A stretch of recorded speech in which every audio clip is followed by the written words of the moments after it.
Salut les amis, deuxième partie du compost avec Huck qui est arrivé, le ninja est arrivé.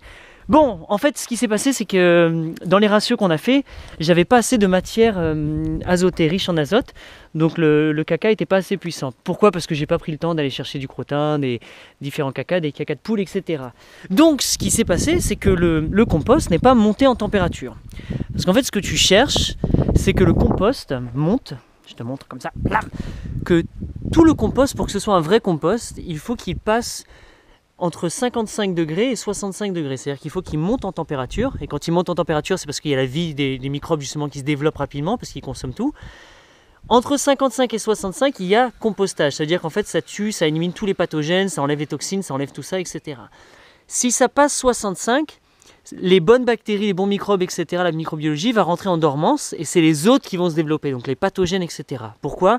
Parce qu'en fait, quand tu passes au-dessus de 65, le compost, même s'il est bien aéré, même s'il est bien aéré, le flux d'oxygène n'est pas assez rapide pour rentrer au milieu, donc pour alimenter les microbes qui se multiplient rapidement. Manque d'oxygène, on rentre en anaérobie, il rentre en dormance et les autres se réveillent. Ce qui veut dire que si tu passes au-dessus de 65, tu développes un nid à pathogènes. Donc ton compost, en gros, tu vas développer les pathogènes. Les autres vont rentrer en dormance. Et donc il faut que quand il est entre 55 et 65, il faut que ça dure 3 jours. Ce qui veut dire que là, ça va être le centre qui va être à 55 et 65. Et au bout de 3 jours, il faut que je retourne mon compost, que je mette la matière qui était à l'extérieur au centre, l'autre par-dessus, et je vérifie quand ça remonte à 55, hop, je compte 3 jours, j'attends. Graduellement, ça va monter jusqu'à 65 et dès que ça touche 65, je le retourne. Et ainsi de suite. Et tout le compost doit passer par cette étape de compostage entre 55 et 65. Ce qui veut dire que généralement, c'est à peu près en 5 fois que ça va le faire et à peu près en 1 mois, tu l'auras. Graduellement, ce qui va se passer, c'est que ça va faire un premier pic. Toi, tu vas le retourner, tu vas remettre de l'oxygène, ça va redescendre. Tout doucement, la température va remonter. 55, là, tu vérifies, jusqu'à ce que 65, tu retournes, ça redescend. Et après, ça va de plus en plus lentement. Ça va mettre plus de jours pour monter à 55, 65, jusqu'à un moment, vers la 4e ou 5e fois que tu tournes, ça va redescendre à température ambiante, et là, ça va rester. Ça ne va plus bouger. Et donc là, tout le compost sera passé dedans, et tu vas obtenir une sorte de matière comme ça, qui est brune, couleur chocolat, 70% ou 75%, en fonction des journées.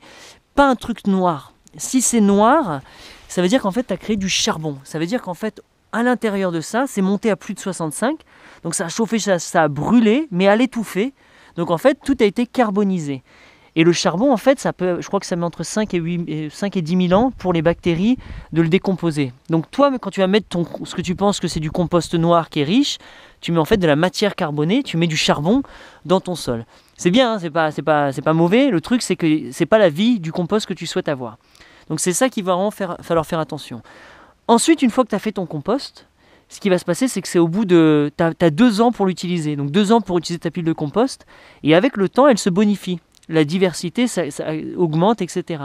Donc en fait, tu vas avoir un inoculum, donc un compost, un truc comme ça dans cette poignée, où tu auras à peu près 25 000 types de bactéries, 500 ou 600 types de champignons, qui vont être là, vivants, qui vont grouiller. Donc au microscope, ça, ton compost, tu le regardes, et c'est rempli de microbiologie.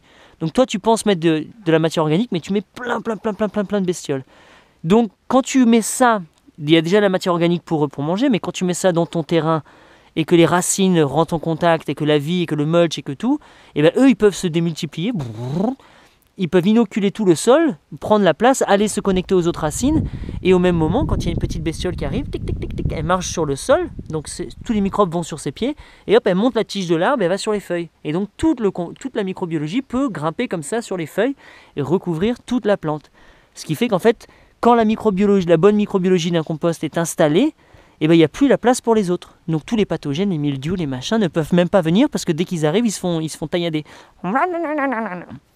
Donc pour le faire, longue vidéo, pour le faire, là en fait, le ratio de justement ces 20% de plantes azotées, de matière azotée riche, je ne les avais pas. Ce qui veut dire qu'il n'a pas monté en température, tu vois, il est resté dans les 20 degrés à peu près, 20-25 degrés. Donc ce qu'il me faut, c'est soit de la luzerne, donc bio idéalement, mais c'est même pas obligé, soit du trèfle, soit d'autres matières fécales. Bref, il me faut des trucs riches en azote. Donc là, ce qu'on va aller faire, on va aller dans un champ du voisin, on va couper un petit peu de trèfle, et on va le rajouter dedans pour mettre cette matière feu, cette matière azotée, pour relancer le truc. Et en fait, toi tu es obligé d'avoir enfin idéalement tu as un thermomètre parce que c'est comme ça que tu vas vérifier. À l'œil c'est pas comme ça, tu peux pas dire c'est au bout de 3 jours, au bout de 5 jours, il faut vraiment mesurer. Donc maintenant, attends, je vais te faire une autre vidéo sur le thermomètre, ça sera plus simple je crois.